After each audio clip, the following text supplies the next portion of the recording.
Can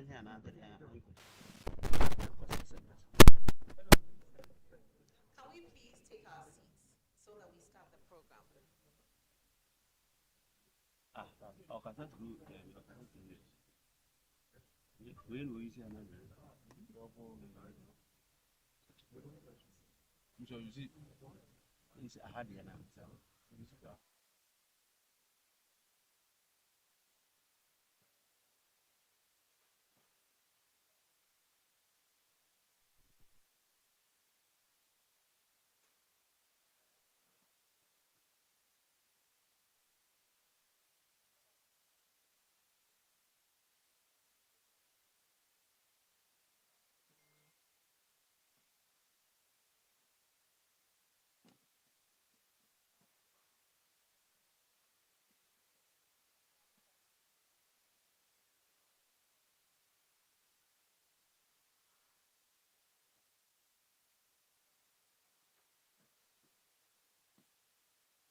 Please, those at the back, move forward.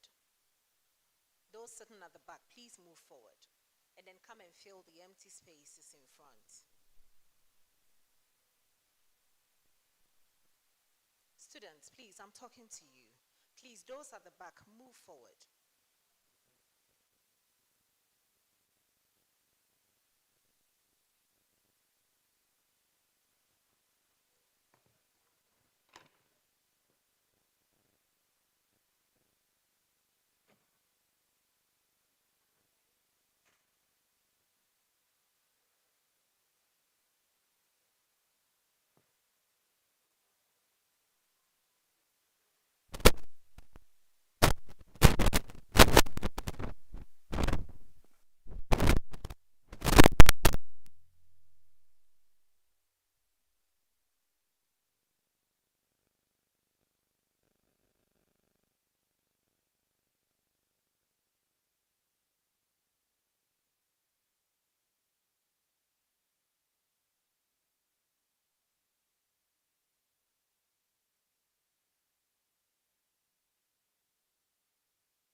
Program.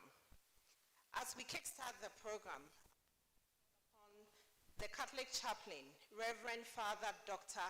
Anthony Na, to give us the opening prayer. Shall we please rise for prayers.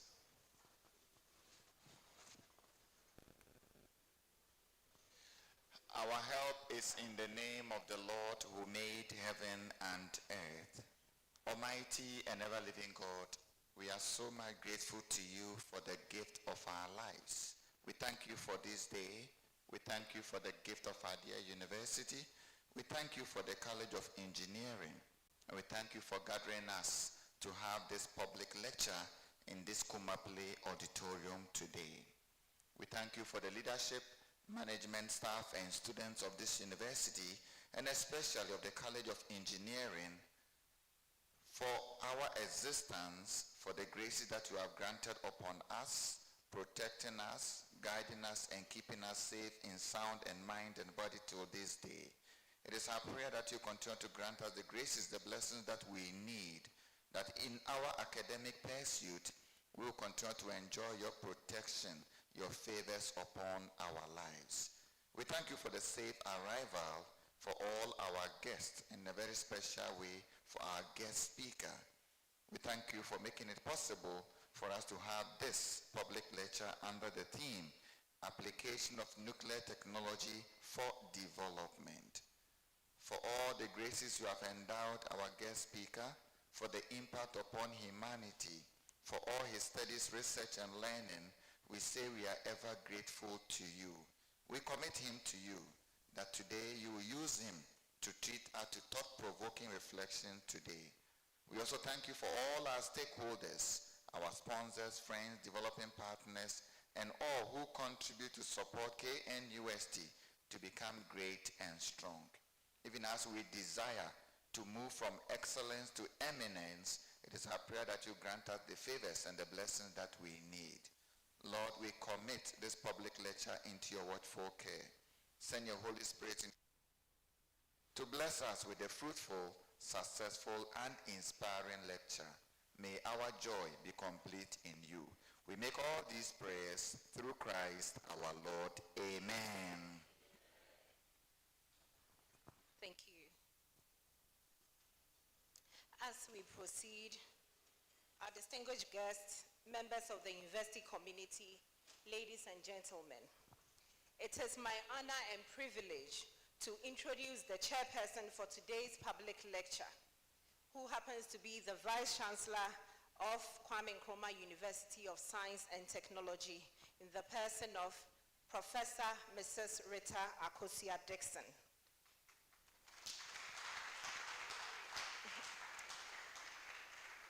Unfortunately, due to other pressing official engagements, the Vice Chancellor is unable to be present with us today. She has therefore delegated the Pro-Vice Chancellor of this university, Professor David Asamoah, to represent her and deliver the opening remarks. It is worthy to note that Professor David Asamoah here is one of our very own. He has a degree, a bachelor's degree in electrical and electronic engineering. And he has played a key role in supporting the strategic direction and academic advancement of this university. We are honored to have him with us here today, this afternoon, to convey the Vice Chancellor's remarks and to chair this public lecture. Ladies and gentlemen, please join me in warmly welcoming Professor David Asamoah, who is the Pro-Vice Chancellor of KNUST, to deliver the chairperson's remarks.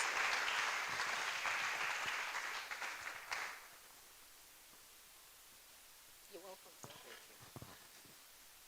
Thank you, Madam MC. So, Provost of the College of Engineering, other provosts present, Deputy College Registrar of the College of Engineering, Deans, Directors of Centers, other registrars present, Head of Department, distinguished guests, faculty staff and students, ladies and gentlemen. It is my singular honor and privilege to welcome you all to this important public lecture organized by the university. Today's lecture, titled Application of Nuclear Technology for Development, comes at a time when nations across the globe are increasingly turning to science and technology to address complex development challenges and to accelerate socio-economic transformation. On behalf of the management of the Kwame Nkrumah University of Science and Technology, KNUST, I warmly welcome our distinguished guest speaker, Dr. Kwaku Aning, whose presence here today is both an honor and a privilege for the university community. Dr. Aning's distinguished career in international diplomacy and nuclear governance is widely recognized. During his tenure as the International Atomic Energy Agency, IAEA, as Deputy Director General and the head of the Department of Technical Cooperation, he played a pivotal role in advancing the peaceful uses of nuclear science and technology, particularly in developing countries. His leadership significantly contributed to the strengthening international cooperation in areas such as health, agriculture, environmental management, and energy development. Ladies and gentlemen, nuclear technology, though often associated with energy production, has far wider applications that are transforming lives around the world. From cancer diagnosis and treatment in medicine to crop improvement in agriculture, food preservation, water resource management, and industrial applications, nuclear science continues to offer innovative solutions to many of humanity's pressing challenges. For countries like Ghana, the responsible application of nuclear technology holds immense promise for national development. Institutions such as the Ghana Atomic Energy Commission have over the years demonstrated the relevance of nuclear science in addressing challenges in food security, public health, and environmental sustainability. As a science and technology-focused university, KNUST remains committed to advancing research, innovation, and partnerships that contribute to national and global development. This lecture therefore provides a valuable platform for intellectual engagement and for deepening our understanding of how nuclear technology can be responsibly harnessed to support sustainable development, particularly within the African context.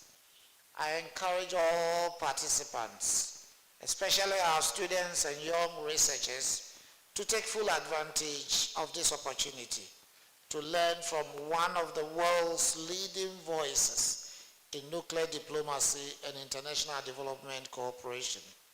Distinguished ladies and gentlemen, it is now my great pleasure to formally welcome our guest lecturer, Dr. Kwaku Aning, to KNUST, and also to deliver the public lecture on the topic, Application of Nuclear Technology for Development.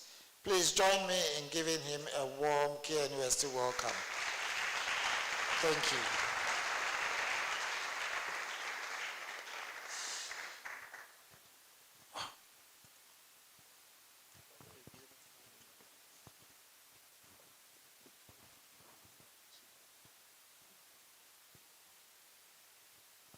At this juncture, I have the singular pleasure to call upon our provost, Professor Kobna Brichum Nyako, who is going to introduce the speaker for today's event.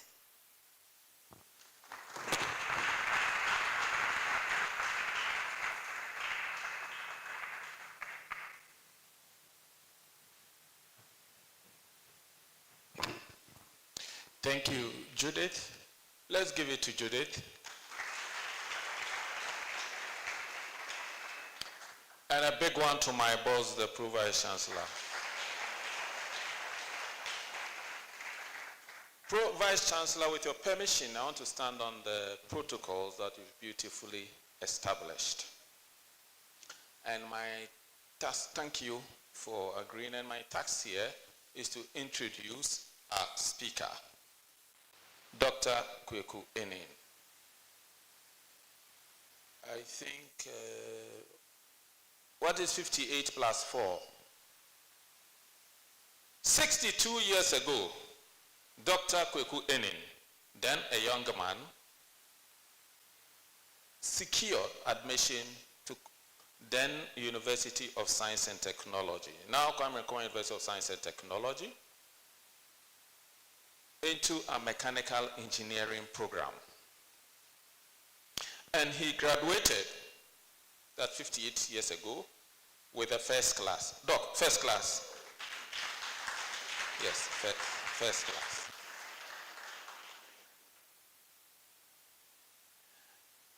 First class in mechanical engineering.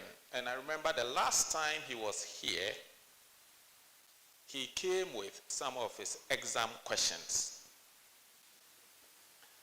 And the registrar asked that we photocopy, so we actually retained the original he brought and we gave him a photocopy.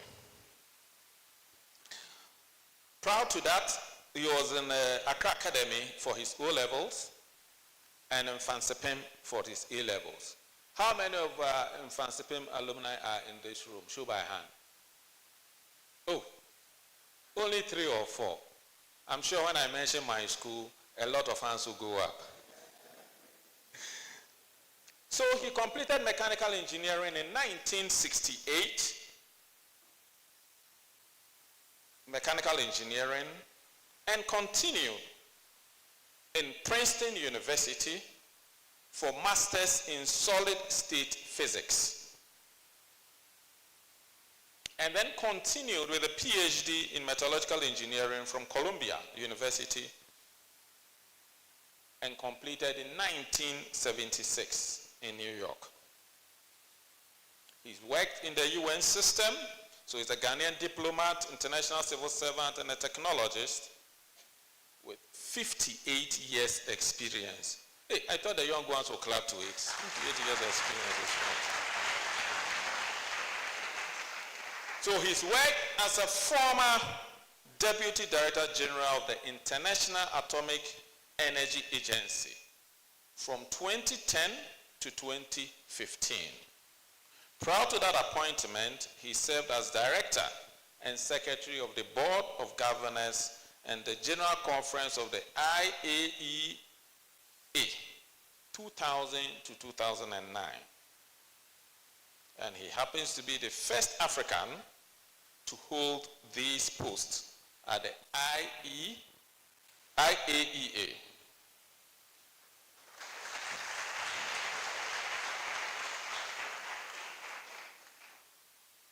He was also the governor for Ghana on the IAEA Board of Governors, 2015 to 2017 and 2019 to 2021. He's also been the chairman of the board of the Ghana Atomic Energy Commission. That is from 2017 to 2025. And chairman of the board of the Nuclear Power Institute, 2017 to 2021. So that is our speaker for this afternoon. So when, yes, oh, let's do it. So when it comes to nuclear, he is an expert. He's working the UN system. So all the questions you have, get ready for him. Thank you.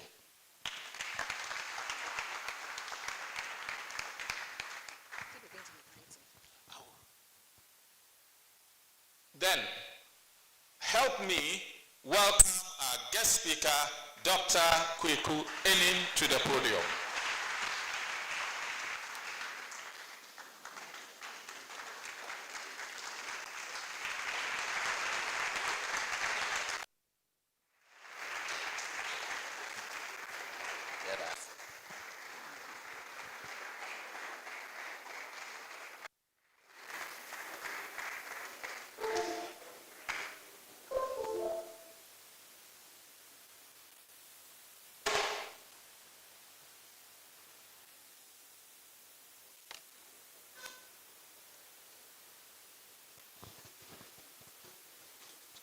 change.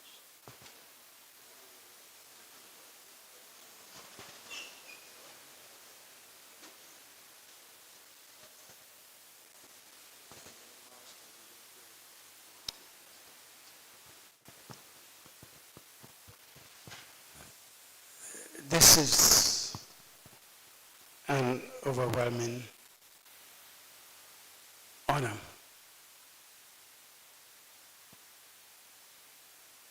Like the rector said, the provost said, it's been a long time since I was like one of you. I will start by acknowledging the provost,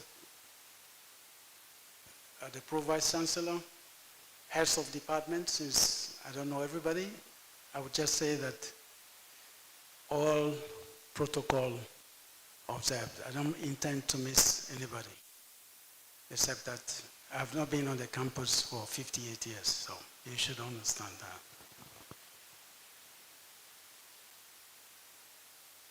I can't get this.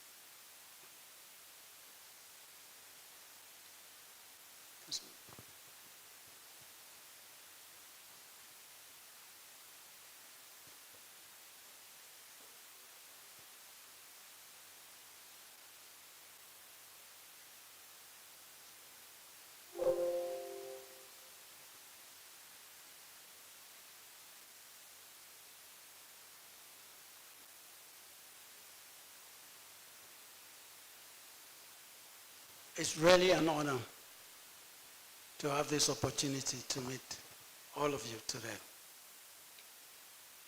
Nuclear technology is probably one of the most powerful technology known to man. It has the unfortunate ability to destroy and a very strong potential to develop. This technology came to the knowledge of the general public in 1945 when Hiroshima and Nagasaki were bombed by the US during the Second World War. Nuclear fusion, there are two ways of getting energy from nuclear technology. One is fission, where what you do is you just smash neutrons into a fissionable material like uranium. You split it, and then you generate additional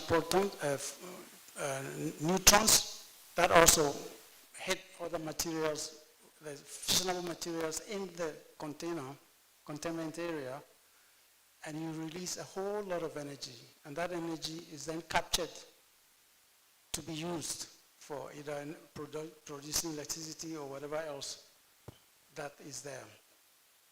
This is an established technology. The other approach is by fusion, where instead of splitting, you try to combine. Hydrogen has 3 isotopes. The common one just has 1 proton, but deuterium has 1 proton and 1 neutron.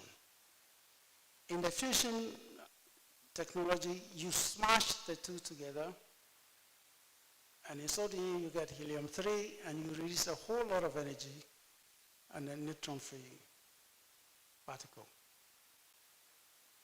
The thing is, that is the energy that powers the sun. And deuterium occurs naturally in water. So basically, you have limitless energy, except that we haven't managed to master it yet. We've managed to create this procedure here, but to maintain it, contain it, and make it normal like we do with the fission, we still have many years to go, maybe a few decades to go. But once we get there, we won't need petroleum, we won't need anything else. But this is even better because hardly any bad waste after its use.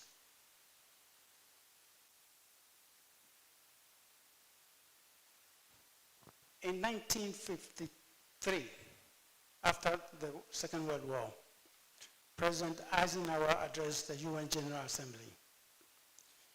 And the speech was titled, Atoms for Peace. And basically, in summary, what he said was that we use this to kill so many people. But we can also use it to save lives, to develop in the areas of health, energy, environment. So that was a proposal in 1953.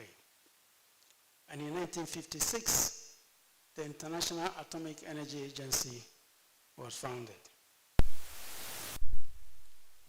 International Atomic Energy Agency has some flagship initiatives that I would like to mention, and some details of it will appear further down during my statement. The first one is Rays of Hope. Here we're talking about using the technology to diagnose and treat cancer. In Africa, only 28 of the countries have functioning radiotherapy facility. Only 28. So quite a few of them don't have anything. And so they need help to get over the hump. The next one is new tech. It's for plastics, especially environmentally. You can use the technology to identify nanoplastics, microplastics, and it can also be used to strengthen plastics in such a way that for the purpose of recycle, it can be applied or used for other things like chairs, tables, and so on.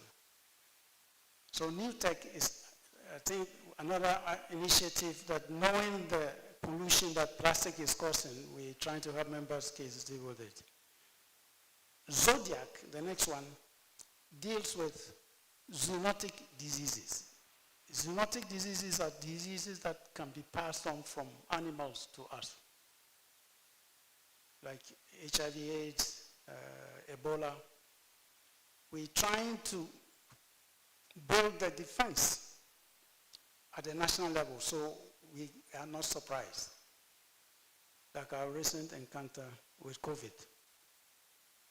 The next initiative, Marie Curie Fellowship, because it came to the attention of the agency that there are hardly any women in nuclear engineering. So they set up this fellowship, and anybody here who is interested can apply. If you go to their website, you find a way you can apply. And so that is to help women to get into the area. Liz Meldner is another initiative to make sure that women are employed in the field, not just to be trained, but also to find lucrative jobs. Atoms Net Zero is an initiative to help countries who are interested in developing nuclear power. You know, how to go about it. We've been through it, and it's not very easy. And then Atoms for Food. It's for food, as the name goes, it's for food production, preservation, and so on. And I'll get to this further down the line. In applications in medicine and health, for example, the basic diagnostic equipment is CT scan. Everybody goes doing CT scan. The first one is PET scan. And it is a much more advanced version than the ones that we have here, which is the SPECT CT. The PET stands for positron emission tomography. And the SPECT is single photon emission computerized tomography. The one you see on your right is the ones that we have here. For the PET CT, I know for sure that South Africa has one, but I also believe that Egypt probably, or Egypt,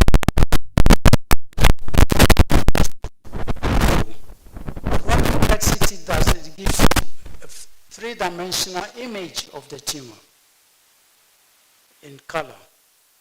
So it's much easier to deal with.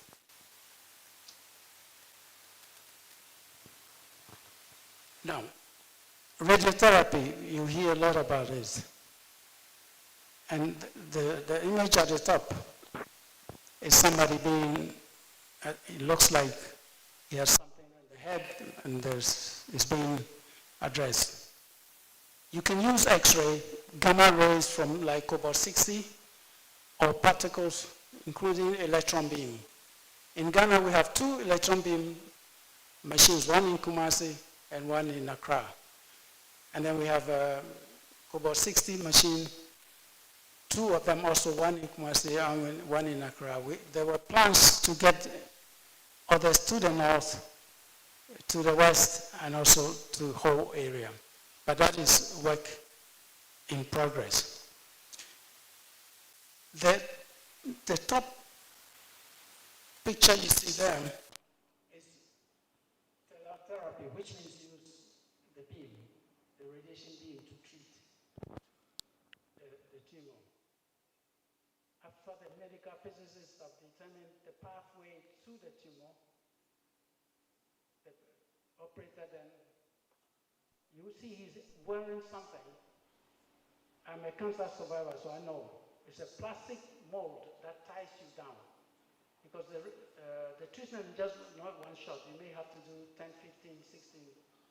So each time you have to be placed at the same position. Because that's what the medical physicists have determined, that this is the way it's going. If you put it somewhere else, the radiation will end up far away from the tumor, which is not good. But then there's brachytherapy. Brachytherapy, what you do is, after identifying the tumor, you use syringe to introduce radiation, little radiation pebbles in the tumor, something like iodine or cesium, and you leave it there. It destroys the tumor, and your body will slowly get rid of it through urine and other things. They don't have to go back and take it out. These two have some reasonably bad side effects. If you're using, say, gamma or, say, electron beam, and the machine has, say, 2 MeV, the beam starts from the location at full power, and then dumps the radiation when it reaches the tumor. But in the meantime, it travels through good cells, and they may be infected. That's why a lot of people who do get this treatment sometimes get sometimes itching, a lot of pain, and some reasonable amount of nerve damage. The second, in the case of brachytherapy, yeah, I've said that, yeah. But the brachytherapy also, the only damage that happens is as you excrete, the facility also may impact on healthy cells.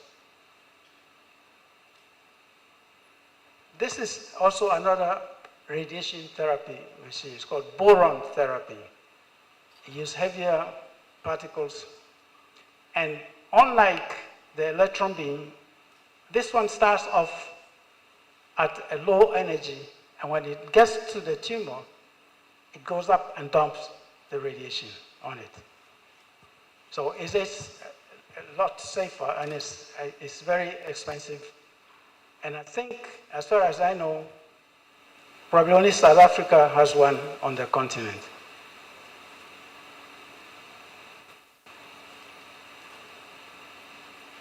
When I was growing up, I remember if you go to a clinic or some medical facility, they disinfect or sterilize equipment by boiling water or something. But radiation can do that. It leaves nothing behind, whether it's a fungus, a bacteria, a virus that may be on whatever you want to clean, it gets rid of it. So once you're done, if you wrap it up, it's ready to go at the next operation. And you can also use tracers, radio tracers. The picture you see is somebody being, with a needle, getting an injection of a radio tracer.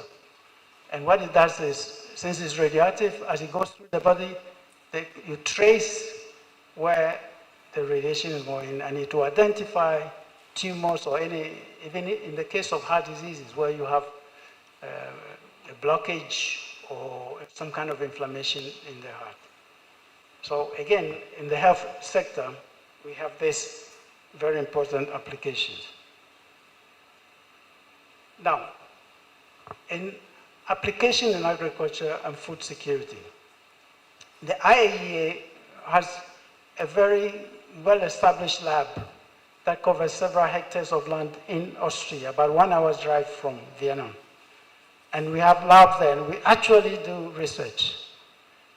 And what you have here is mutation variety. We call it simply mutation breeding.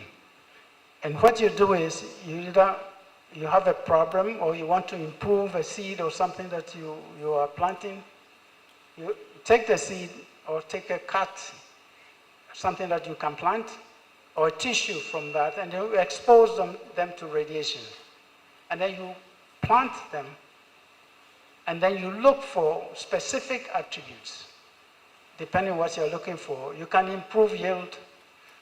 You can have a plant that is resistant to certain type of fungus or bacteria or virus. Those of you who are a bit older, we used to have a swollen shoot problem in Ghana, and it was threatening to basically destroy the cocoa industry. IAEA labs, together with Ghanaian scientists, came up with a different species of the cocoa tree. It was brought to Florida, the Cocoa Research Institute, and it was promulgated around the country. So most of the cocoa trees that you find now in Ghana are resistant to this virus. But this is what these particular things do. But if you look at the picture on your left, oh no, that's on your left, this top one. We have developed rice, for example, that grows in saline water, seawater. Why? Global warming, a lot of the sea is rising. In countries like Bangladesh, Burma, they are low land, and the salt water is encroaching the rice paddies. So this same technology has been used to develop special rice species that grow in salt water. And if you look at it, there have been 884 different species of rice that, for whatever reason, for any specific thing that you want, you can use this to get there. Barley, 309, chrysanthemum, 300, and so on. And below that, you will see that China is the one who is doing most of this research work. They have altogether come up with 825 species of different types of food products or other commercial products, agricultural products, which are being used. If you go to the top right, Asia has 2,149 of this, Europe 982, so, and in Africa we have 94. Also in Ghana, some years ago, we had problems with cassava, fungus attacking cassava, and the same technology was applied to deal with that. So it is another very handy technology in the nuclear area. This slide, by the way, let me clarify something. The mutation breeding is not GMO. We're not taking any gene out or bringing any gene in. What we're doing here is what actually happens in nature, but we are doing it with nanosecond instead of 20 years. Let me give you an example.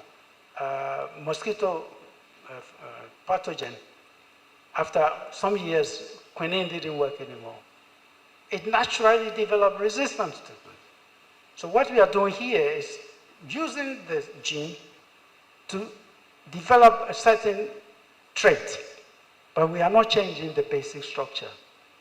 So it should be clear, nobody should be afraid to eat anything produced this way. What we have here is irradiation facility. In Africa, in some countries, as much as 40% of things that we produce, post-harvest losses, either grain, because of the humidity, fungus attack it, or if it is rice, whatever it is, or even jam. The seasons come and the seasons go. But with this irradiation facility, you could take, say, a yam tuber, quickly run it through this machine, and we can keep it for a year. Because what it does is killing any viruses or bacteria or fungi, or if it is a fruit flies. If there is even eggs or fruit flies in or around the fruit, they are destroyed. So you can take a mango a ripe mango that will last 1 week on the shelf, you can keep it for 3 months.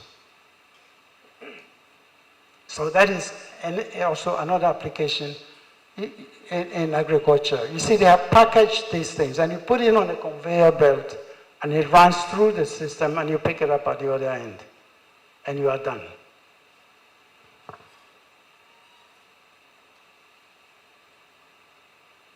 Another technology that is also very important is what we call sterile insect technique. What you do is, let's say tsetse fly. You breed tsetse fly in the lab. And then you isolate the male. I think in tsetse fly, the females hatch earlier than the male. So you expose the male to a small shot of radiation. And then you pack them up, you fly, and you drop them in whatever area where you have infestation. They will mate, but will not reproduce. So if this is repeated, eventually they disappear. As a matter of fact, working with the Tanzanian government, we managed to get rid of tsetse fly in Zanzibar, because tsetse fly is a big, bulky, slow-flying insect. And since Zanzibar is an island, once you destroy them nothing is coming from the mainland. Similarly, in Ethiopia, they have valleys which are isolated by mountains. And we managed to get rid of the tsetse fly. And the same technology is also being used for fruit flies and also for mosquitoes. Now, we have here a map of the aquifer globally, where the underground water could be found. The blue ones are where there were established aquifers. The green ones are there, but a bit complicated. And the yellow ones, some minor. Take a good look at this. Globally, the total water on this planet, all forms of water, 97% of it is salt water. It's either in the ocean, the seas, or salt lakes. 97%. So only 3% is fresh water. Out of this 3%, 69% is in the Alps, Antarctica, Arctic, as frozen ice up there. So you have just 1% left. That 1%, 0.3 of that 1% is surface water that we have, the lakes, the rivers on the planet. And the remainder is in the clouds and up there. So the small amount of water, potable water that we have, in Ghana in particular, we are messing with it. And these things are mapped out using isotopes, especially the hydrogen, deuterium, the one I talked about before. Tritium is the third isotope of hydrogen that has 1 proton and 2 neutrons, and a half-life over 12.5 years. And carbon-14. You can use that to track and map out these underground aquifers. You can also determine whether they are being replenished on a regular basis. Where is the water coming from? Or in some cases, it could be what we call fossil water. It's been there maybe 100,000 years. So it's a limited resource. If you use it, it's not coming back. But what is going on here in our own country? As you see, there's no aquifer for Ghana or Argentina or Brazil. It's a lake. So if you pollute it here, eventually it's going to pollute everybody.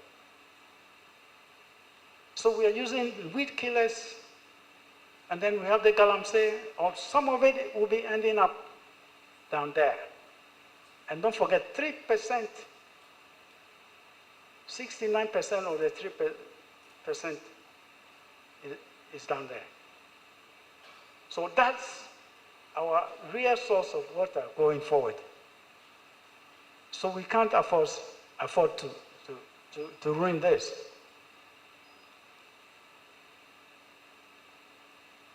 In addition, radiation can also be used to clean up the flues from coal plants, because usually you have sulfur dioxide or nitrous oxide, and with water, and the radiation can end up producing ammonia or nitrates, which would then come out and be converted into fertilizer. In addition, it can tell you, this technology can tell you what is in the air, in the soil, how much a rice, specific rice type, how much water it requires, how much, fertilizer it requires. Because a lot of the fertilizer we use, for example, in this country, we just dump it. And they end up either in the sea or also in the aquifers. So all these things are going to create problems for us in the future. But this technology can help us do what we call drip irrigation with the right amount of fertilizer, with the right amount of water, and how often you need to do that.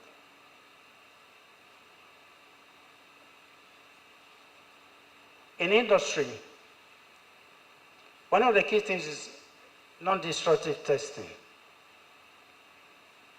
You know, you use it to, we are going to build a nuclear power plant. If we do in Ghana, we are on our way, we're looking at it.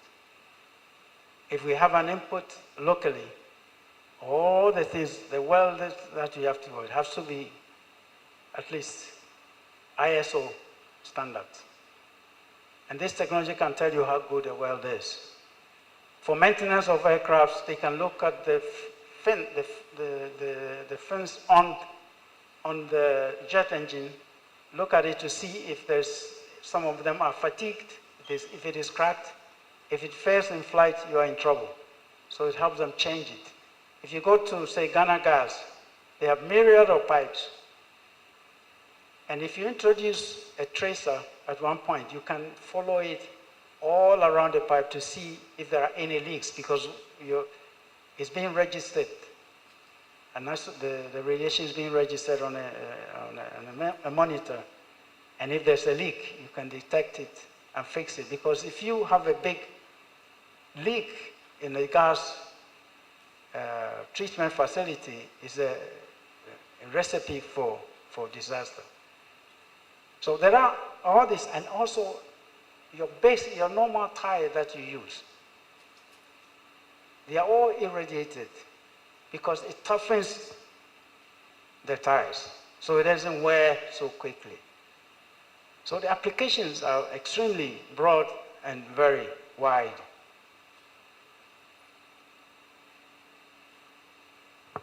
Here, we are looking at doping. Making semiconductors from silicon. You have to dope it with certain impurities to get a certain effect. And here also this technology can be used for that. And it's also used for tracers. In addition, it also can be used for printed circuits. You know, it gives you the opportunity to also use it for printed circuits, integrated circuits, transistors, and thin film transistors, and then even the solar panels that you use. You have to coat the surface so it can absorb with the silicon, so you can absorb the sun's rays, and that is also, it can be done with this technology. And in home application, smoke detectors, like I also said, you can modify plastics to make tires stronger, sterilize cosmetics, you can do all kinds of things with this. And also at the airports, when your cargoes are being examined, all these things are radiation related. It's nuclear technology. The ones that you walk through, it's very low radiation. It does not penetrate the skin, so the chances of getting any negative impact is very limited. So again, here's another application in industry. Cargo, luggage scanning at the airports, and so on. Now, in scientific research, in Ghana, our first president in 1964 cut the salt with the Soviet Union to build a 2.5 megawatt nuclear research reactor, 64. 2 years later, 66, there was a coup. Of course, a lot of our Western friends were not happy Ghana getting into nuclear, especially since Nkrumah was very close to the Chinese and the Soviets, especially it's also being built by the Soviets.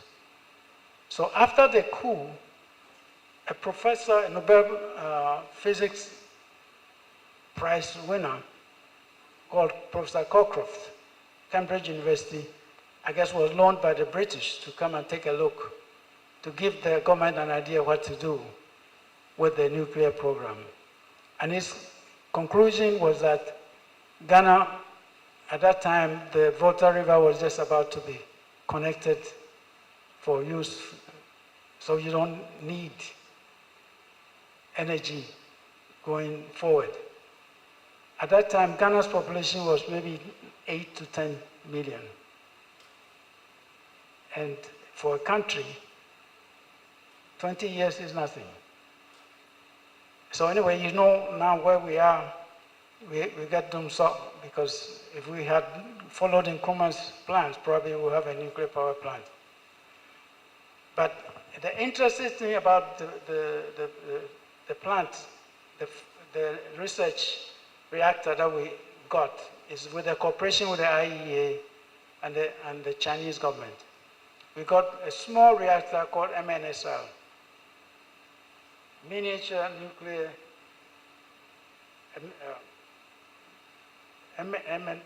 miniature nuclear neutron source reactor.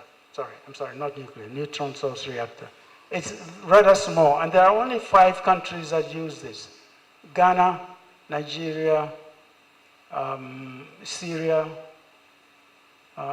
Iran, and I think Jamaica. The thing with this is that it was using high enriched uranium fuel, 90% enriched uranium. 90% enriched uranium is bomb grade, nuclear bomb grade uranium. So within the IEA, there was a feeling, and mostly pushed by our Western colleagues, that it's dangerous to have such high enriched uranium floating around. So we got help from the Americans to the tune of maybe about $27 million to change the core from a high enriched uranium, 90%, to 20% enriched uranium. So that is just a sidebar to tell you in Ghana what we have done.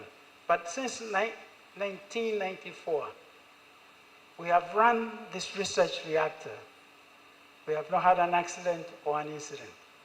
So there are people in this country determined, hardworking enough to make this system work.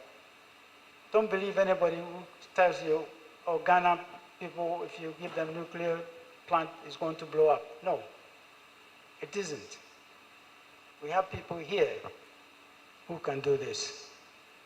And I think we should not be dissuaded by anybody. Now, globally, there are 413 nuclear power reactors running as we speak. And 67 nuclear power plants are under construction. And 4 of those are in Egypt.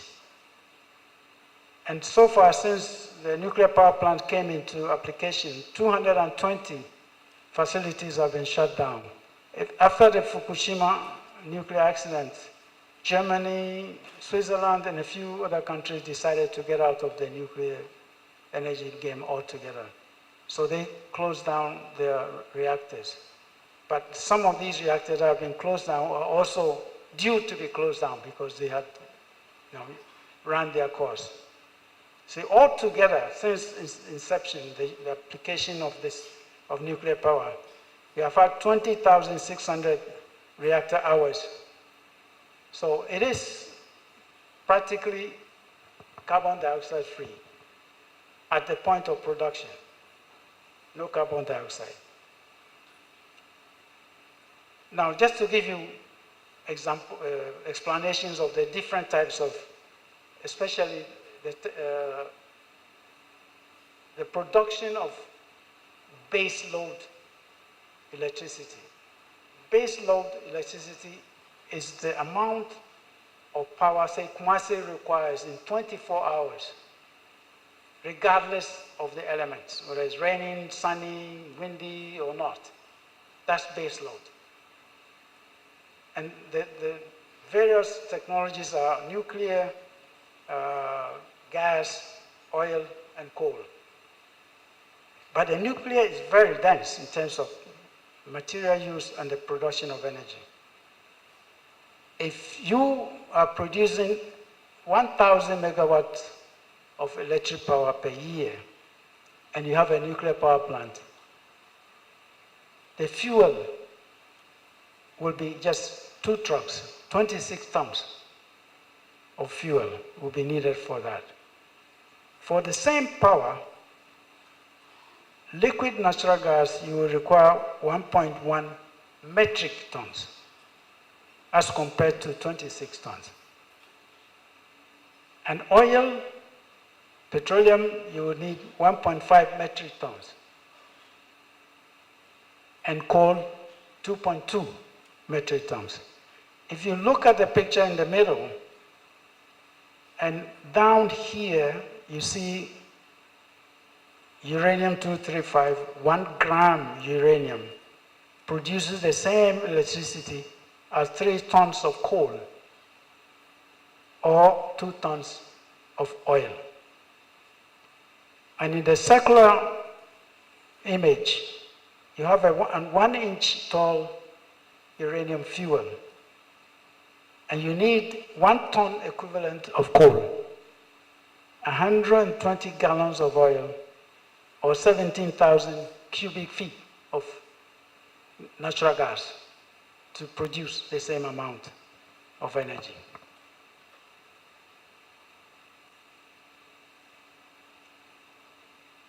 On this slide, you see the countries that are using this technology the most. On top is the US. They have about 97 nuclear power plants, and they are producing about 95 gigawatts of power. Next to that is France. France uses 70% of France's nuclear power is nuclear. And they also have about 63 plants, and they produce about 58 gigawatts of power. So we have the list here of those countries that are using nuclear power and how much they are producing. In Africa, only South Africa at the moment has one, but they don't register here because it's just one plant.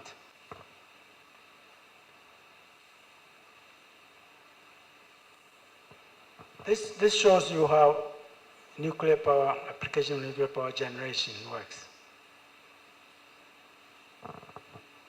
The reactor vessel, where the fuel, control rods,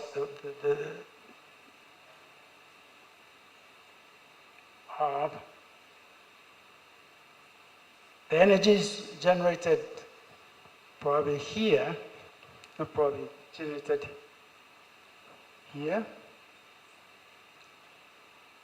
and then it's transmitted all the way, and that is the steam extractor generator, and then down there is a turbine, and that is the generator, and the water is then recycled over here. It comes back and it's reused. So it's a closed circuit. So this is a simple diagram of a reactor, nuclear power reactor, a schematic version of it.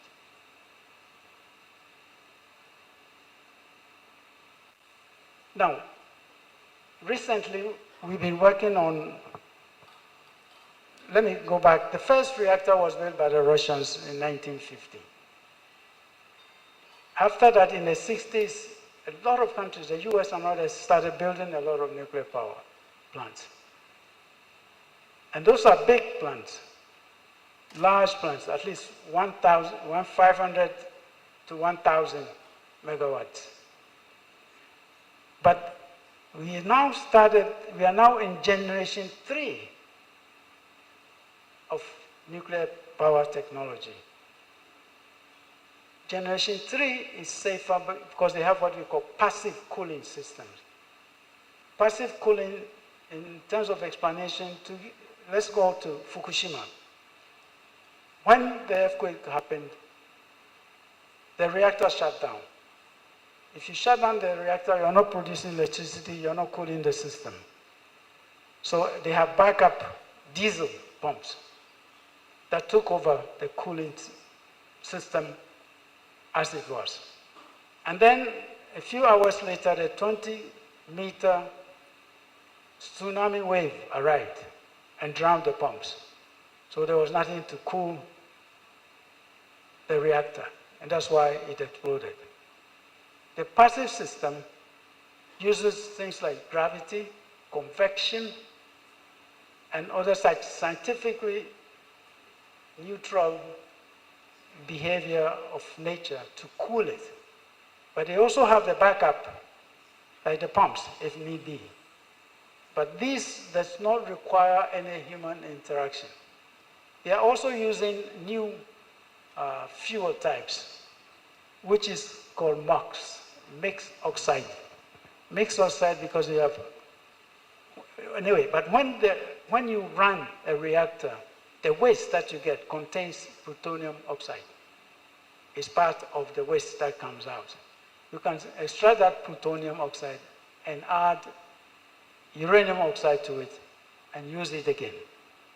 So you are limiting the tons of waste that you are generating in the new Generation 3 nuclear power facilities that are now being used. They also limited the number of valves and areas where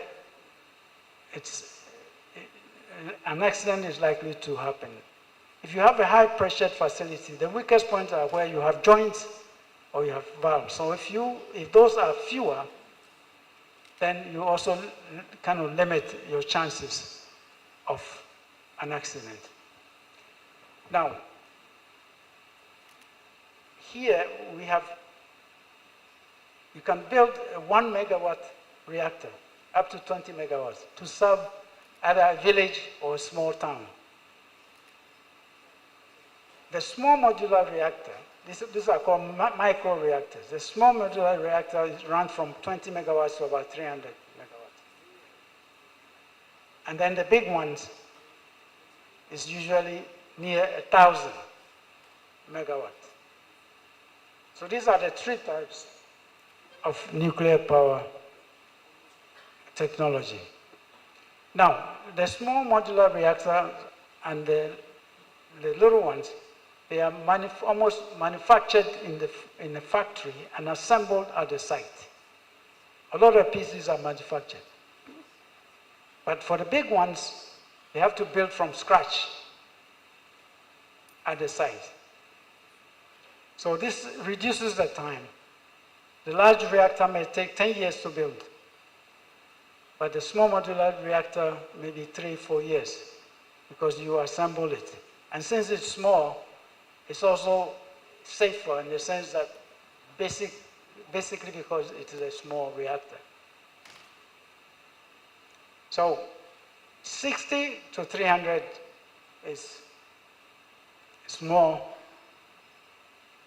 modular reactor. And more than 700 megawatts, you're going into the big boys.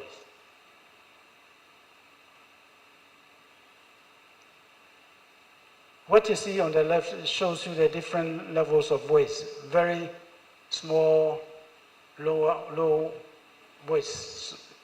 So that side, I would like you to focus on the right side, which shows the waste generated annually in fuel preparation and plant operation.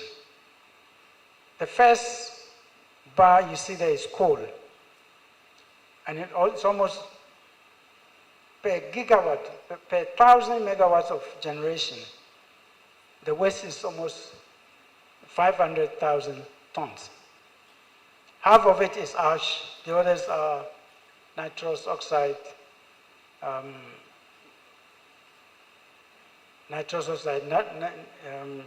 sulfur oxide, and so on. The next one is oil. And here, the ash is more. In the case of coal, half of the remaining of the fuel is ash, and half are these pollutants. In the case of oil, very small part of it is ash. And all the way at the last but one corner is nuclear. Basically, there is no, other than the waste. That's the size of the waste, which is a nuclear waste. Again, coal, if you produce 1,000 megawatt power, coal throughout the year, coal will give you 7 million tons of carbon dioxide, nitrous oxide, and sulfur dioxide. 7 million tons. And 200,000 tons of fly ash, and the ash that settles at the bottom of the plant. On the right, you have two confined containment for nuclear, and which totally is 27 tons. And that's it.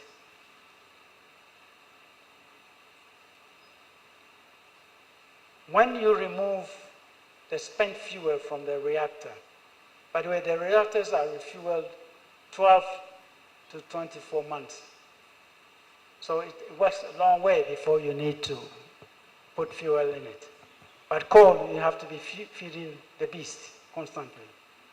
But here, every year or every 2 years, you change.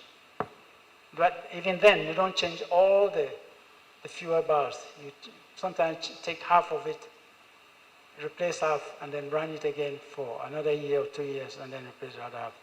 But when the waste materials are kept in pool, water pool, just like you see there, for about 10 years. But then it will have cooled down, it has quite a bit settled down, and then you put them in casks like you see towards the right, either outside or inside a warehouse. So that is how the waste is handled.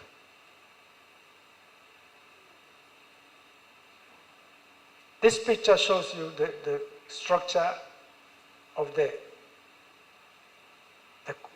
containment area of the plant.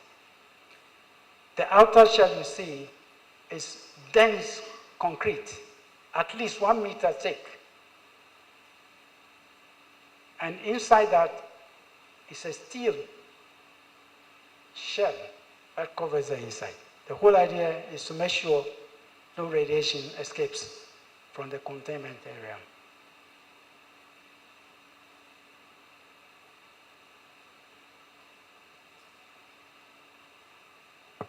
Okay, there are other applications for nuclear generation, power generation.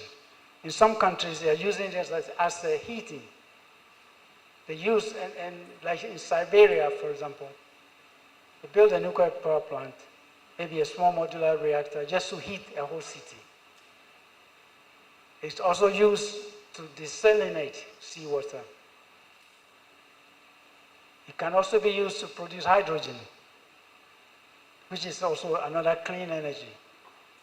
Because very soon we may be building hydrogen, cars powered by hydrogen. And it's also been used for processing heat for petrochemicals. Now, with the AI and the requirement of data storage and the energy that these things consumed, a few of the data AI companies are considering building specific small modular reactors just to provide power for them, for that purpose.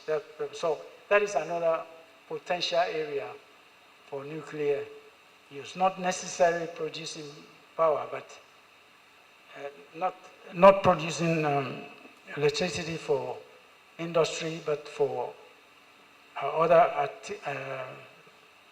electronic activities like AI and other things.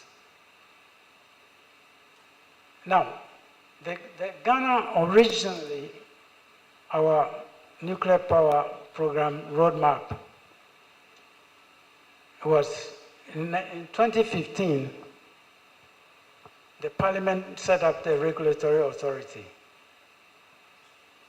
because you need that. You can use nuclear, but without a very strong safety, it's extremely dangerous. So it was established in 2015. And the project feasibility was then to start, and it was worked through. The most difficult part of it is the siting. Where are you going to build the facility? The site, you need to know the geology, the geophysics, geochemistry. You need to know the seismic history of the site. You need to know the underground water aquifer, and you need to know the population density. All of that work has been done by the Ghana Atomic Energy Commission. And it's part of a comprehensive report that was given to President Akufo-Addo in 2022. Now, originally, we were supposed to start construction by 2023, 2024. But we still have a lot of problems to deal with. Most of it is funding. I mean, to identify the right technology, the right vendor, and how are you going to pay for it? Because if you are building a small modular reactor, you are talking maybe $14 billion. But a large reactor could cost as much as $10, $11 billion. So it's not cheap. So the initial investment is high. But you're going to use this plant for the next 70 years. And if you extrapolate to that, it turns out that it's still cheaper than the other sources like gas or oil and so on. So the projection was that the first nuclear power plant should be around 2030, which we're not yet. We are not there. And it's going to take us a while to get there. And most of it, the problem is to find a vendor and how the funding arrangements will be made. But at the moment, not only do we have the regulatory authority, Ghana has also established Nuclear Power Ghana under the Ministry of Energy. Nuclear Power Ghana is similar to ECG or VRA or one of those. So it's going to be an independent energy entity established by the government under the Ministry of Energy. After it's been built and commissioned, they will be responsible for that. These are what we call the IEA milestones, because we were talking of all the studies that we did. I will show you the next slide. There are about 19 different infrastructure milestones that we have to reach for us to get to building and developing, running the nuclear power plant. And we have been through the phase 1 and milestone 1 at the moment. These are the 19 infrastructure issues that have to be dealt with. I will read some of them. The government, you have to convince the country that you want to do this, and they will accept it. Issue of nuclear safety, we have set up the regulatory authority. The management, we have established Nuclear Power Ghana. And then the funding, that is on hold.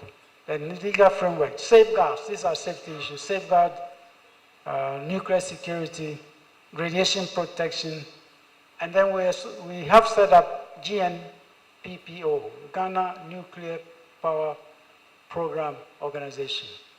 And that involves all the stakeholders, the Ministry of Energy, the Ministry of Environment, Science, Technology, the NAMDO, is it the emergency, NADMO, okay.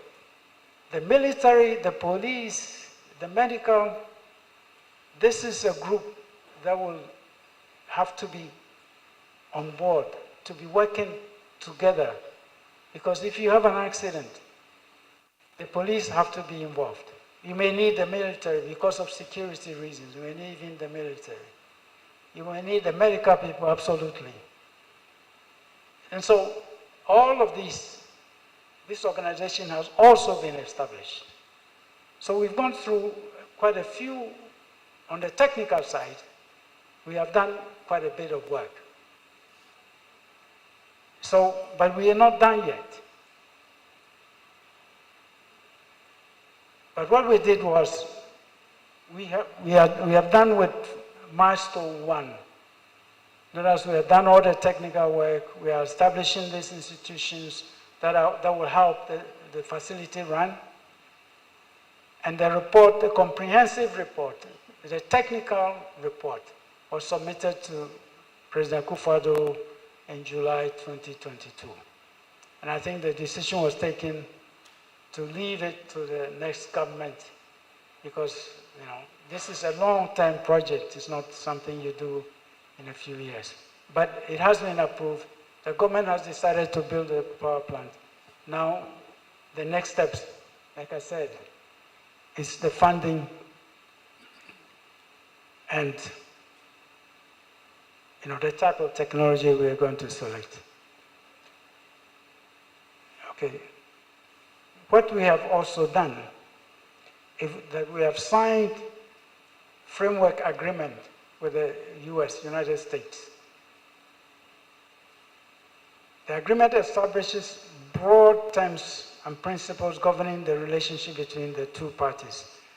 Foundational document that sets the stage for future detailed agreements or contracts to ensure parties have a clear understanding in their roles, expectations, while maintaining the flexibility to address future development. But this was in relation to a small modular reactor. And we have signed a similar agreement with China for a larger nuclear power plant, maybe 1.2 gigawatts. So now we have the preferred site and a backup. The sites, these two sites, the seismic monitoring is ongoing constantly to see how the place is. If there's any hint of potential earthquake or something like that, then it's not going to fly. Meteorological equipment acquired and land acquisition is initiated. I don't want to talk about the land acquisition because Ghana, if you say they're going to build a facility here, somebody will go and plant one plantain and claim the land, then sue the government for compensation. So anyway, these things have been done. And yeah, also what we have here is a full-size simulation of a small modular reactor. Full size. It was donated to the government by the State Department. So it's being used to train those who will be running these facilities. So in certain areas, we are very well prepared. But we still have a lot of work to do. On the safety side, I think probably the regulatory authority needs some work. Because building this facility, even if any block that you put in place, the regulatory authority has to agree. So although now we have two sites, they have to agree with that before you can even sign an agreement with the vendor. So we need to strengthen that part because it's a new organization, unlike the Atomic Energy Commission. It was just established by Parliament 2015, so they didn't get to work to probably 2016, something like that. So that area we need to work on.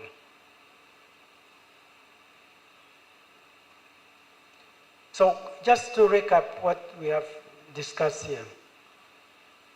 The technologies for energy, medicine, agriculture, industry, environment, science, in some cases space, we didn't talk about it here, water, and the consumer area. It has the opportunity to push this country very far out. These days, the Dumzo is not as bad as it used to be. But if you want to industrialize, you cannot have power cuts. You have to have reliable resources. Also, there's opportunity to sell the power to our neighbors. None of them is in a position to do what we are doing here now. Already, we are linked, I think, to Togo, Benin, and Burkina, and Cote d'Ivoire. And Togo is not fully. Ghana, we have about 87% access coverage for the whole country. And that is a huge achievement. Even we are better than South Africa. The only countries that are better probably are the Northerners, Algeria, Morocco, and so on. But they have a different situation. They have huge land masses, but very few of those places are occupied, are people living there. So they are all on the coast. So it's very easy to cover a small population. Although the land is big, the settled areas are small. But in the case of Ghana, it's contiguous from the coast. Every little village as you come all the way up to the north. We are running about 87% covered, which is a big achievement.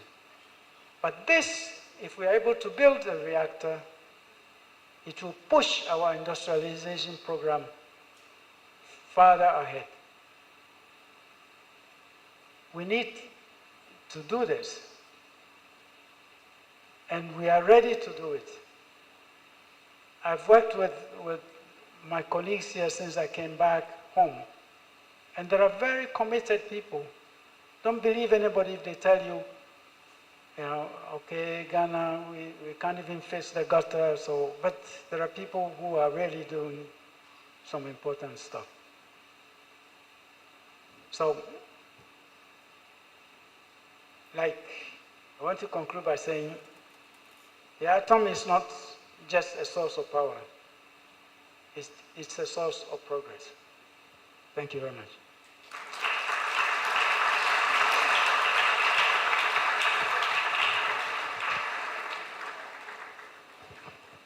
Can we please give a resounding round of applause to our speaker?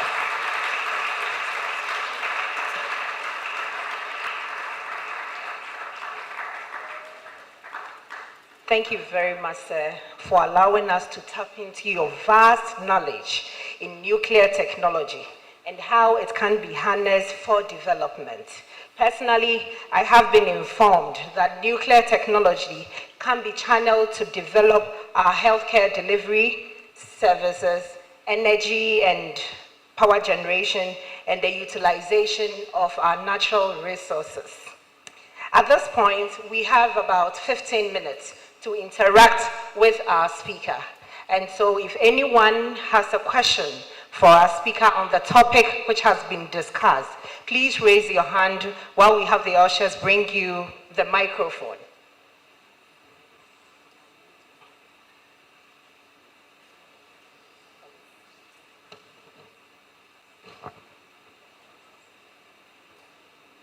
Ushers.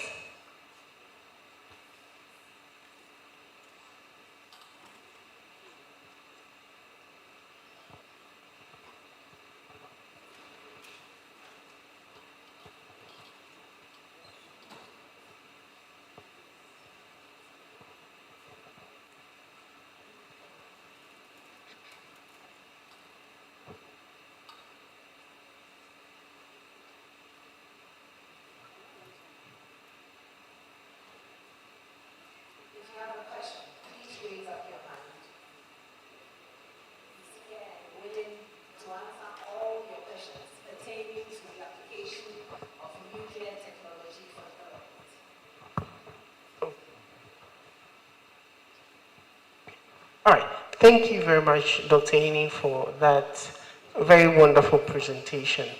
I think you've touched and highlighted on most of the key applications of nuclear technology. I just want to pick your knowledge on one of the major things people talk about, the cons of nuclear technology. I noticed you mentioned a little bit about the costs and then the accident. But there are still key issues related to nuclear power technology that people have challenges with. One of them being the long-term disposal of nuclear waste. I just want to find out, what are some of your key takes on all the challenges or cons of nuclear technology? First being the waste. What are the long-term strategies for disposing of nuclear waste? Secondly, in the case of accident mitigation, we noticed, for example, in the Fukushima accident that eventual costs ran into over $1 trillion when everything was done and settled. What are your key takes for a country like Ghana? And then lastly, your key takes on funding, costs, and other related issues. Thank you. Okay. Your concern basically is about safety. Yes, safety, cost, and long-term for Yeah. sort of disposal. Okay. I mentioned that normally when the waste is removed from the core, it is first put in a pool of water for at least 10 years for it to cool down and for some radiation settlements to take place. Then it's put in casks.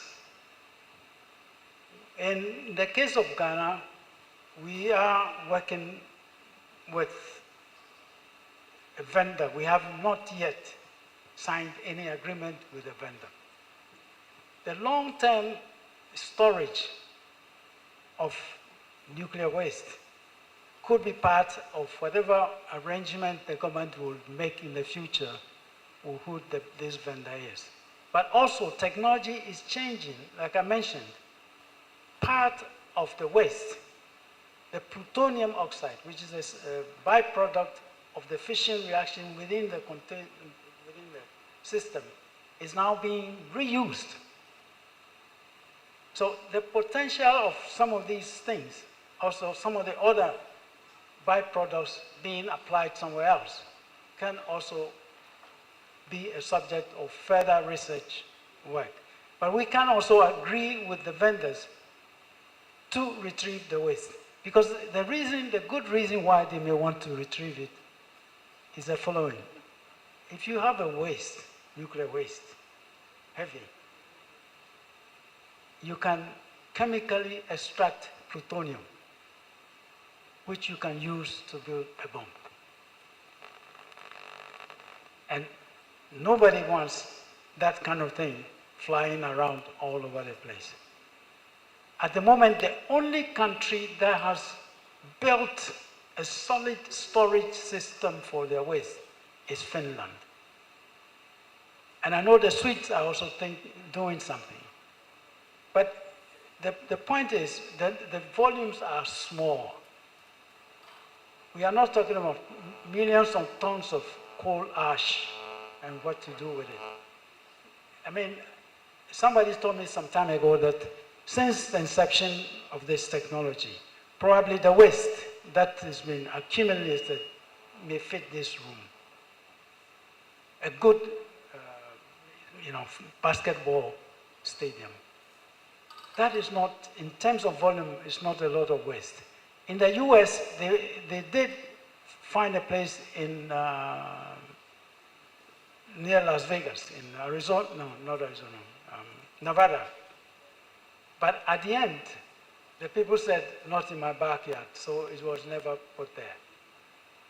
But what I'm trying to say here is that technology is constantly moving. And before, we didn't have MOX fuel. Now we do have MOX fuel. So the other waste components may find application in medicine, may find application in other areas. You are right, it's a big issue. It's not a Ghanaian issue, it's a big global issue. And like I said, only Finland at this time has put the money down in a solid granite facility that hasn't moved in millions of years, no seismic sign of any seismic activity. So that is very secure. But it's something that it's not a local problem, but you have a point. It's not a national problem, it's a global problem.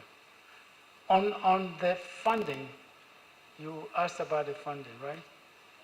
Yeah, the funding, I know, I heard rumors that one country was offering to build it in exchange for concessions to something or another, which I think the government did not.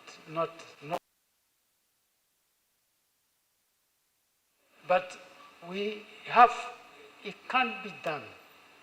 If we develop a plan, we can export the energy. The energy we export, you can get foreign exchange for it. And you can use that to amortize whatever loans or whoever built it. But the thing is that if we are serious and we are not going to corrupt anything, and is set aside just to deal with this problem, we can make the necessary arrangements to find the funding for it. Because, when you come to base load energy, we have very few choices. But the only thing is if we can get fusion going.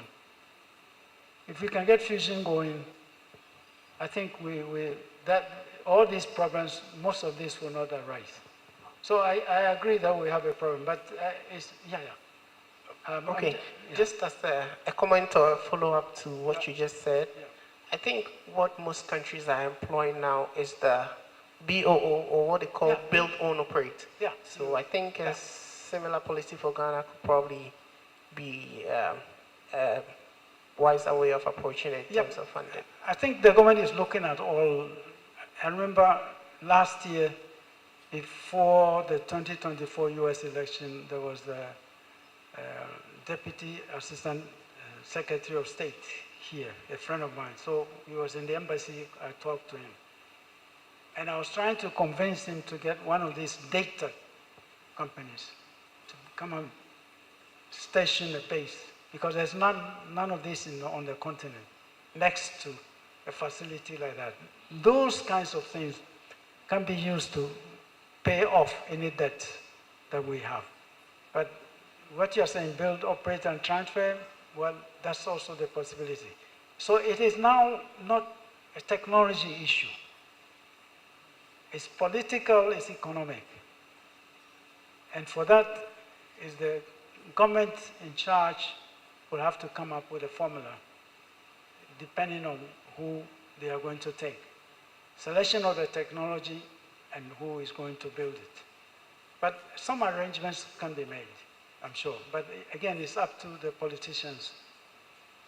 For me, I'm a technical person, and I have no money.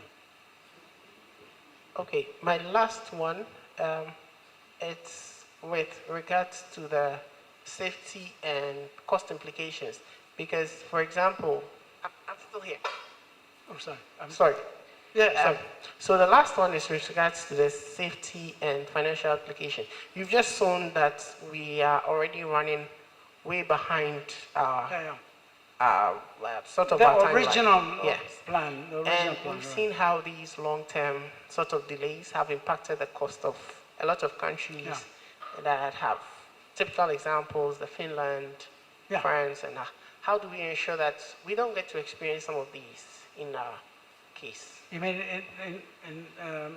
regarding nuclear power? Or? Yes, regarding the nuclear power production.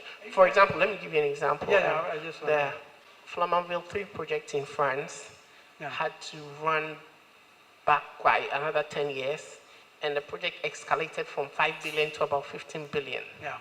How do we ensure that a country like Ghana cannot afford such issues? How do we ensure that we deal with these without any issues? Well, again, it's a matter of negotiations. I'm aware of the French because I was talking to the French, trying to get them interested in the Ghana project. But then they told us that they are too busy. They were planning to build 19 or something more reactors, so they didn't have the time or the attention to us. But look, the funding is something which is very critical. But if it is done and is on time, it's usually the time that dictates all these changes in costing.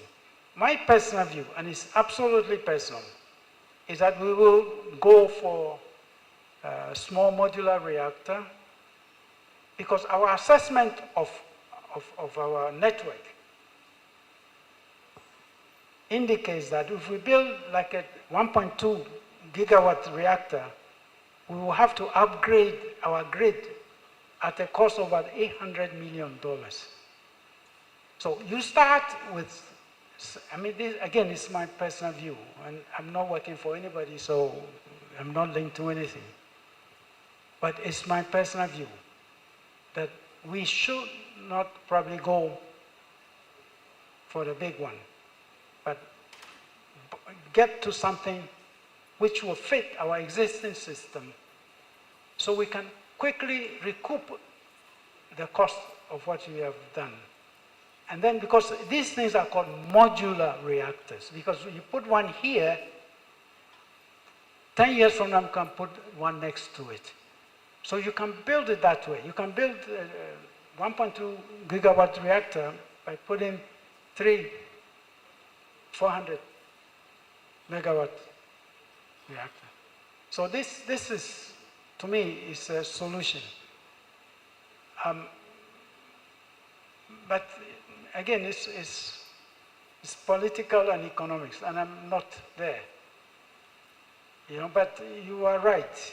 But this, in my view, this will be the approach. If you are starting from here, don't start with it. Start with what we can manage, and quickly use that to amortize whatever monies you borrow. You can always put the next one next to it. But by that time, you will be ready to build another one. And the problem with the small modular and the big ones is that the big one is built from scratch at the site. So 10 years, the economy, anything can happen. But the small modular reactors, they are manufactured and assembled. So 3 years, 4 years. So you have a little shorter time span. So inflation and other things will not be, if you have a good line of suppliers, agreements and things, it will not be extended. But if you go for the big one, I'm afraid that in our system, where every 4 years you have a new government, God knows what is going to happen. So at the beginning, that's, again, I'm saying this for everybody, it's my personal view, and my personal view only. I will go for small modular reactor, 300, 400. Get some industries attached to it, and I think the US were amenable to doing something like that. Paid it off. But the other point I'd like to make is that there are 81 different research, small modular reactors now being tested globally. So it's not America, or it could be Korea, South Korea. They built the Emiratis 4 nuclear power plants. So they also could do this. So it's not this one or the other. But the thing is that I would go for a smaller modular reactor so that the cost is low.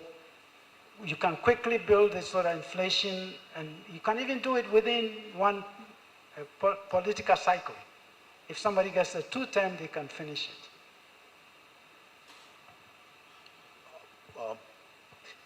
Okay,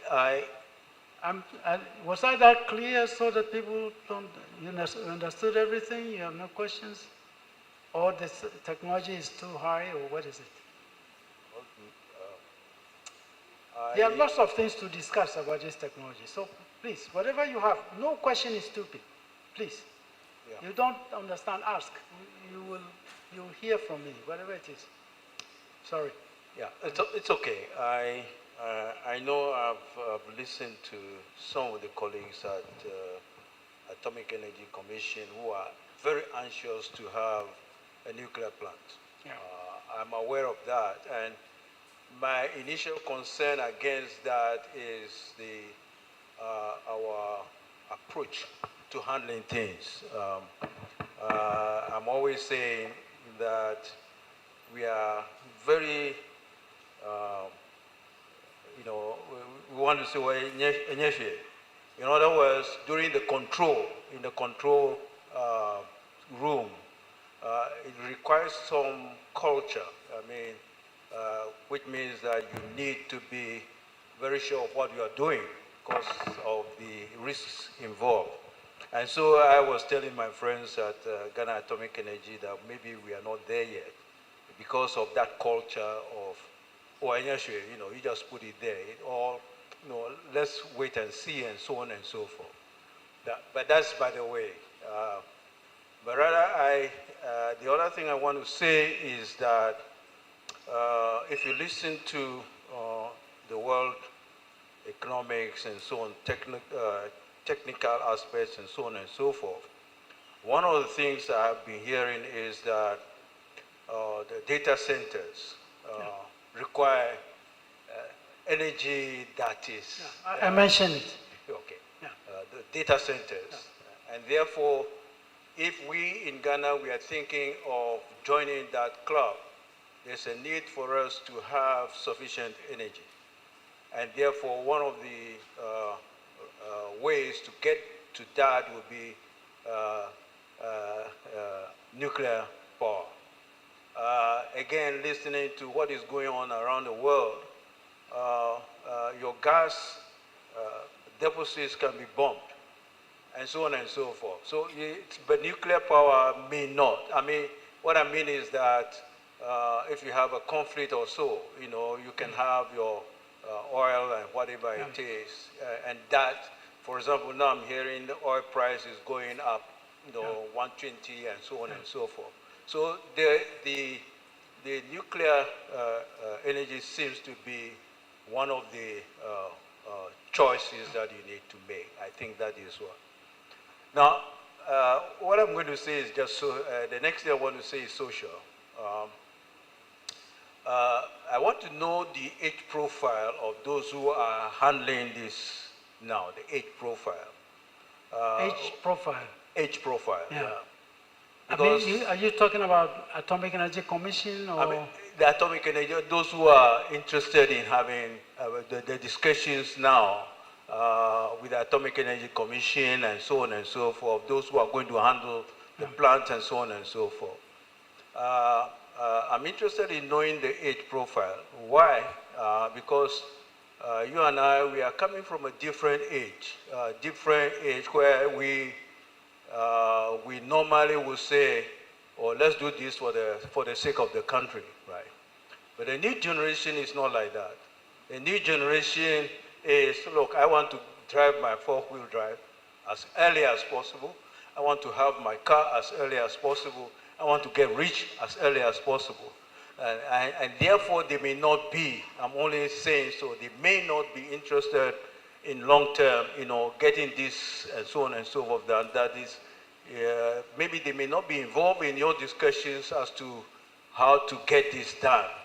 But that is why I'm asking about the age profile. Those who are doing it now, are you coming together with the young ones who are interested in doing this, or is the older generation that are interested in doing this?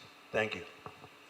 Okay, let me see. I will come back to you about the question. But look, I had mentioned that since 1994, we have run a research reactor using bomb-grade uranium. We haven't had an accident or an incident of any kind. So, but if we begin to think that, oh, Ghana, this is who we are, we may as well go back to the village and plant cassavas and eat, and we need to move somewhere. We just can't say that there's nothing like a Ghanaian attitude. It's an acquired luxury, in my view, which is detrimental to the country's future. I graduated from 50 years ago. I'm 83 years old. The people who are doing this are young people. They are civil servants. They are within the 60-year retirement limit. I'm not dictating to them what to do. They are the ones who are telling us what should be done.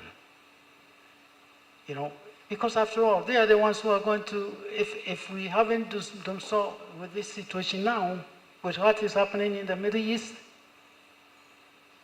in their lifetime, what do they expect? So it's just a national commitment. We should get over the attitude that, we can't do this, or Ghanaian attitude is like this. No.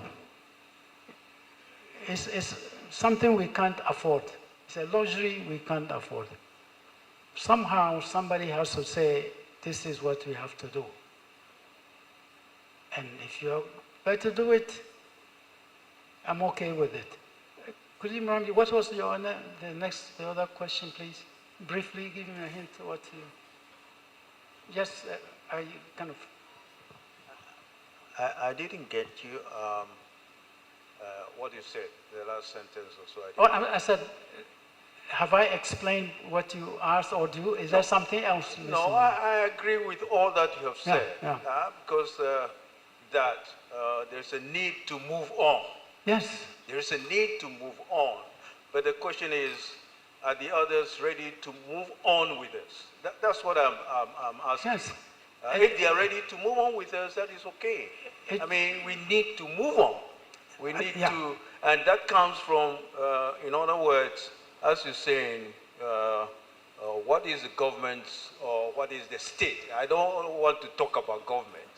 The government comes and goes, but the state remains. What is the state saying about this? What is the state's view about this? That's all. If we have people who are ready to move on with us, I am with it. No, but that's what I'm saying. The thing is that there is no push for any to just build a nuclear power plant. When we started working on this issue, the geologist that led the site studies was a young lady. She was 35 years old. She did all the work with the help of the IEA and others. We can do it. What I did outside this country, what's the difference between that and a white or some other person somewhere else? I've done anything that anybody can do. So why can't I come here and do the same thing? We should just believe in ourselves. We are endowed, we have brains, we have problems, I agree. And most of it is social. A lot of it is social. But attitudinal change can happen quickly if the leadership gives the example and moves in the right direction. Regarding the negotiations, nothing has happened. At the moment, GAIC is not at the forefront of the program. It's the Ministry of Energy and Nuclear Power, Ghana. We provide technical support. We have done the technical analysis. It's feasible. We told them it can be done. So, Thank you very much, Dr. Aning. At this juncture, I would humbly call upon the Pro Vice Chancellor, who is chairing this public lecture, Professor David Asamoah, to help us in presenting a souvenir to our speaker. He will be assisted by our Provost, Professor Kobina Brichum Nyako, our College Registrar, Dr. Paul Kwejado, the Chairperson for our College Public Lecture Subcommittee, Professor Jikuno.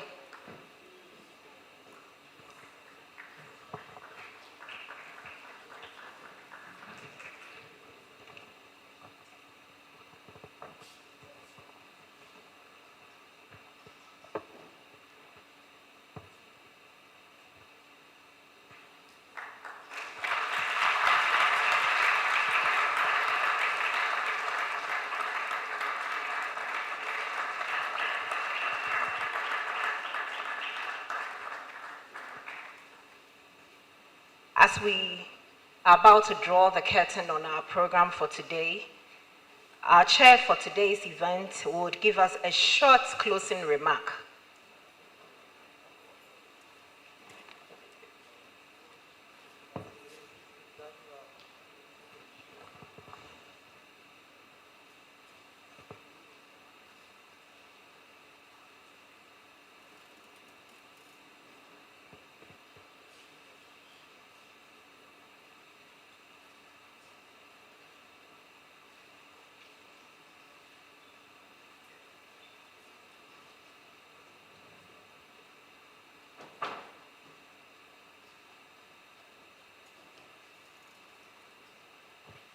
Great.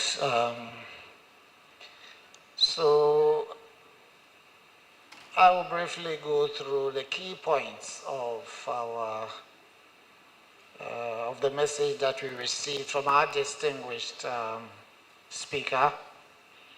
Essentially, he took us through various applications of nuclear technologies, and I think he also shared with us why nuclear technology is very important for nations, and especially Ghana.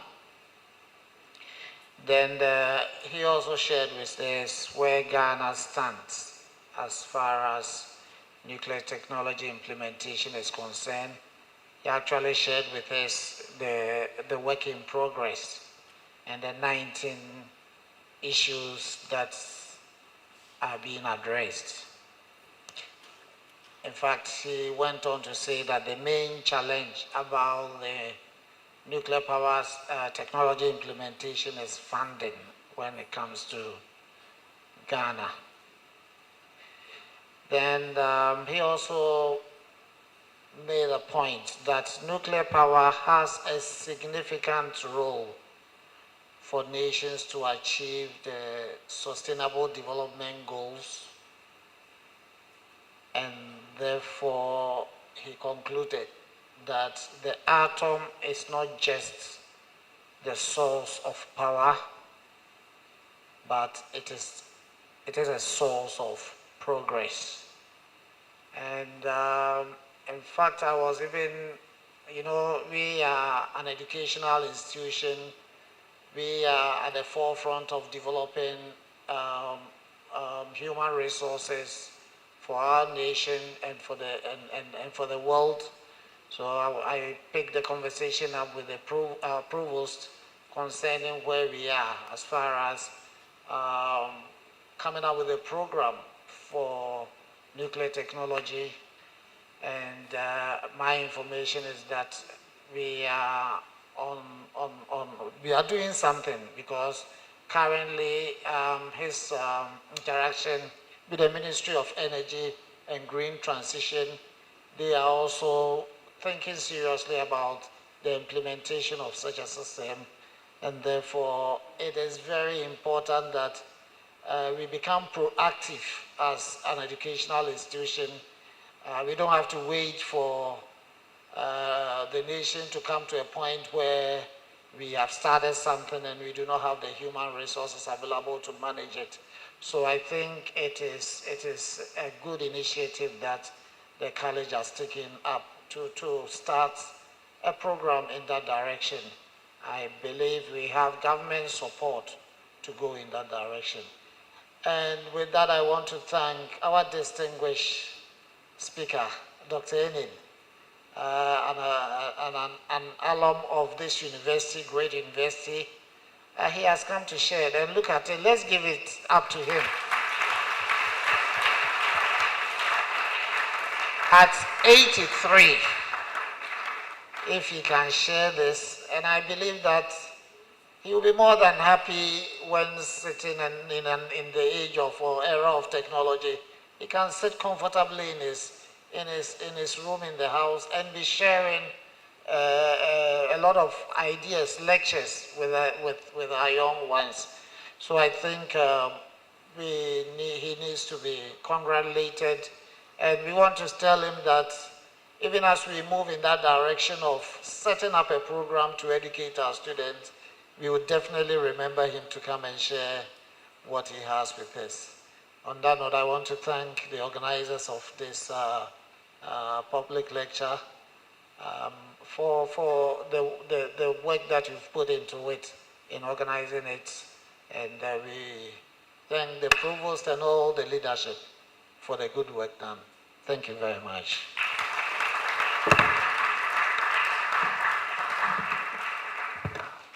Thank you very much. By way of acknowledgement, I would want to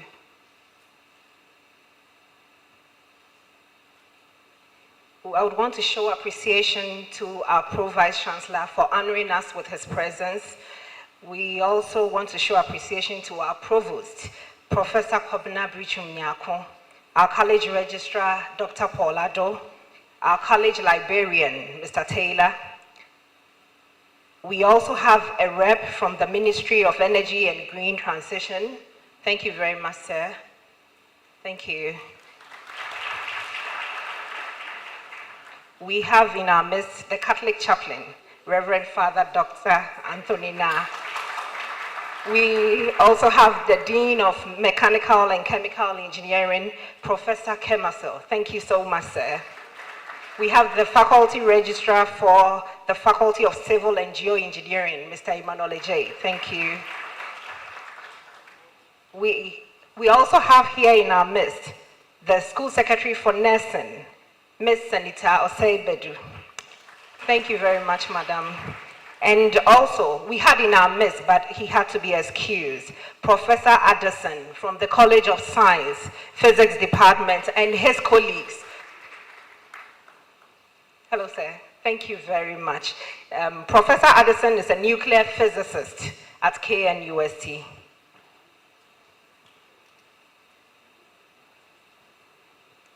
Forgive me, we also have Professor Momade, the former provost for College of Engineering. Thank you very much, sir, for blessing us with your presence.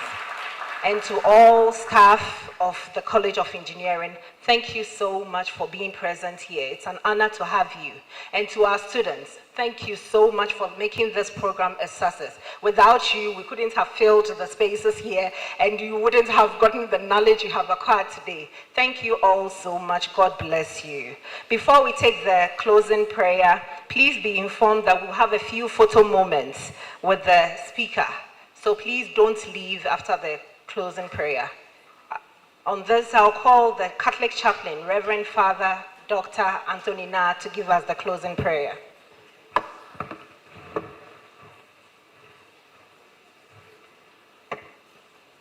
Since we've been sitting for long, shall we please rise for prayers?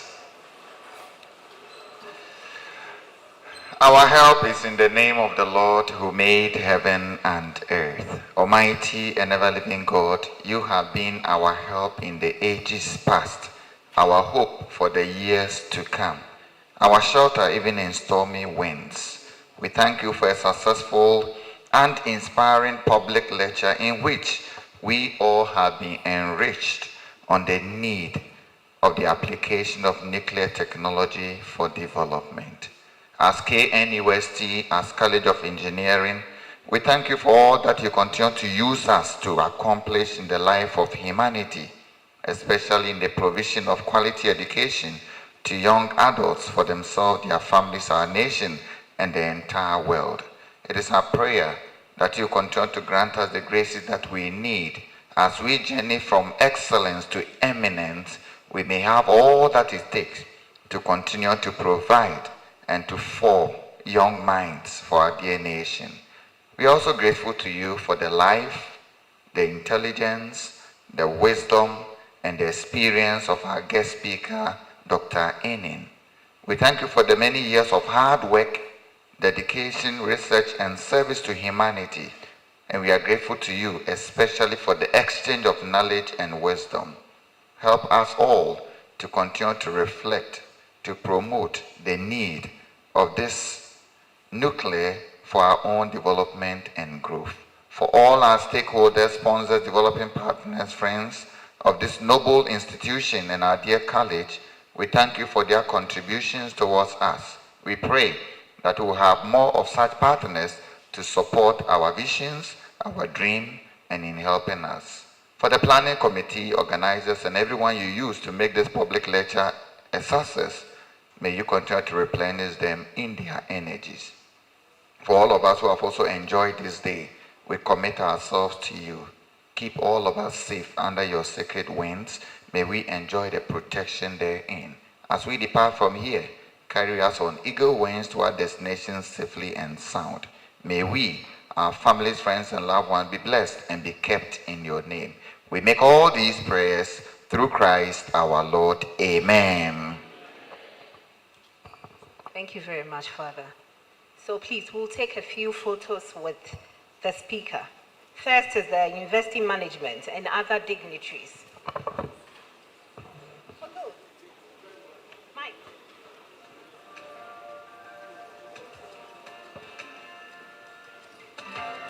So, students,